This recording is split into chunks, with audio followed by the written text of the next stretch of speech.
Good morning, Shri. So Disney, Netflix, and hundreds of other companies have announced plans to withdraw their business operations from Russia. But those who have not may have a new reason to consider doing so. Last week, a popular Twitter account affiliated with Anonymous announced it would soon be targeting Western companies that continue to do business in Russia. So the first post listed about 40 companies, and it gave 48 hours to comply with their demands.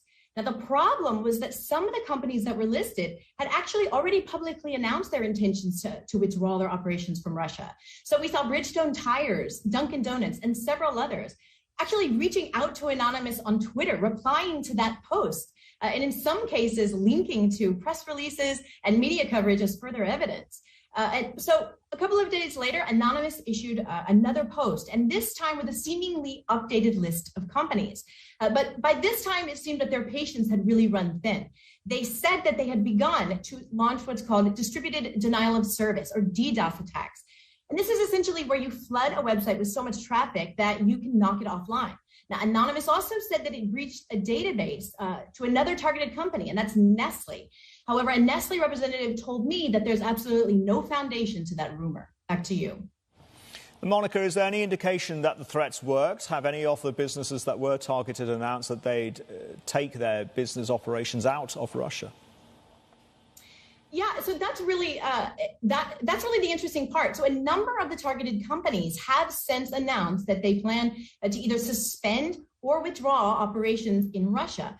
But to what extent that the threats from Anonymous really played a role in that is really unknown.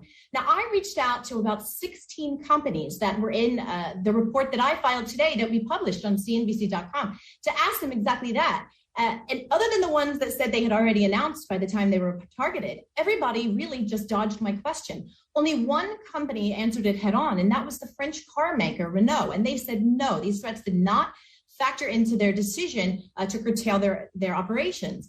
Now, I do think it's important to know that these companies are really being subject to intense scrutiny from other avenues as well. Some are facing calls for boycotts. Others, such as Renault and Nestle, have been, name-checked by Ukrainian President Zelensky himself in addresses to European lawmakers and citizens. Now, I did speak to an international franchise attorney yesterday who lived and worked in Russia for 20 years. So he has many clients there. And he said companies will continue to pull out of Russia. He said this is for a few reasons, some based upon their moral reasonings. Others may want to limit any further reputational damage to their brands. Still more will want to avoid the sheer cost of complying with all of the sanctions. But he did say threats from online actors and hacktivists such as Anonymous would be yet another factor in a growing list of reasons to leave. Back to you.